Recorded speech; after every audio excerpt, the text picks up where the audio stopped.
Hello, I'm Donna Kelly. Welcome to Future Watch. At times, it seems everyone's in a gym these days, either getting into shape or recovering from an injury. But many of us risk injury if we don't follow some guidelines.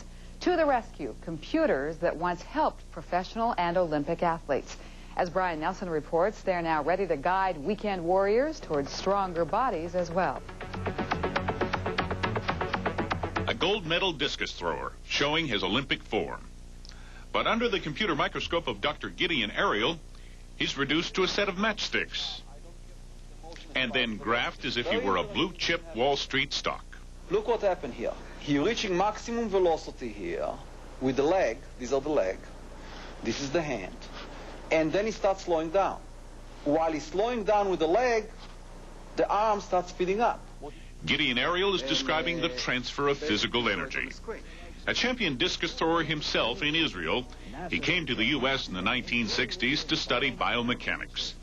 The young athlete harnessed computers to help him study the body's performance, and soon found himself with a stable of star clients eager to become better. Golf greats like Nicklaus, baseball great Nolan Ryan, and even young tennis giant Andre Agassi. Were you able to help him improve his serve?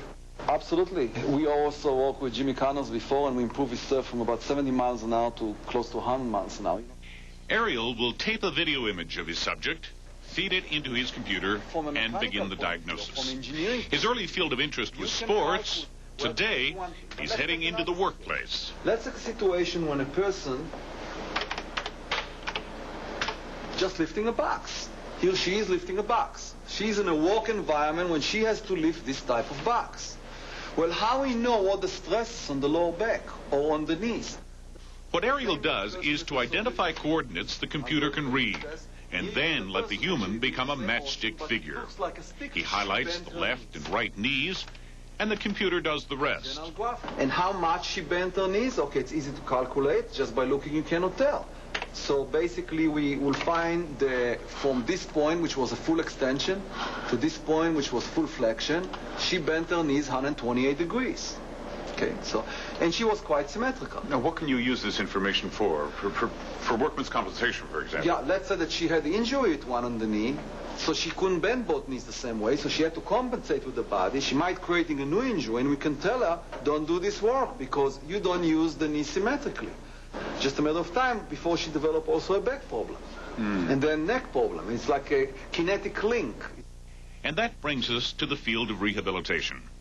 Ariel has matched his computer to a set of exercise and rehab machines, which his company is now attempting to sell to hospitals and clinics. Suppose you're trying to get into shape in a conventional gym like this one, or perhaps just recover from some sort of injury. You're going to want to hire a personal trainer, or you're going to rely on a lot of guesswork. For example, you'll start with a weight that you hope won't hurt or re-injure you. If it does, you're going to reduce it, and if it doesn't, you'll add some more. Well, as I said, there's a lot of guesswork, and it can also be kind of risky.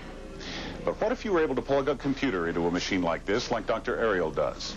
Well, the computer, theoretically anyway, would begin to sense your pain at just the moment you start to feel it and reduce the weight.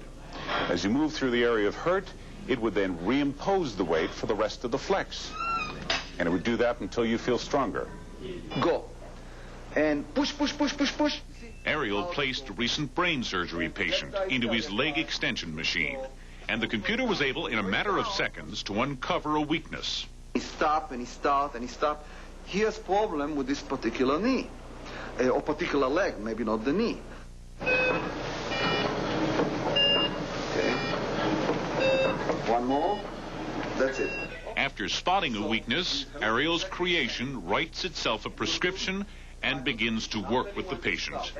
He put this bum-kneed correspondent onto his so-called squat machine. I really loaded your knees through the whole range of motion. You were scared to death to do this exercise, but now you gain confidence because you have a guard. There is a guard here that's actually protecting you from getting hurt. And in fact, in this area, for whatever the reason is, you let go a little bit, so the computer adapts to you.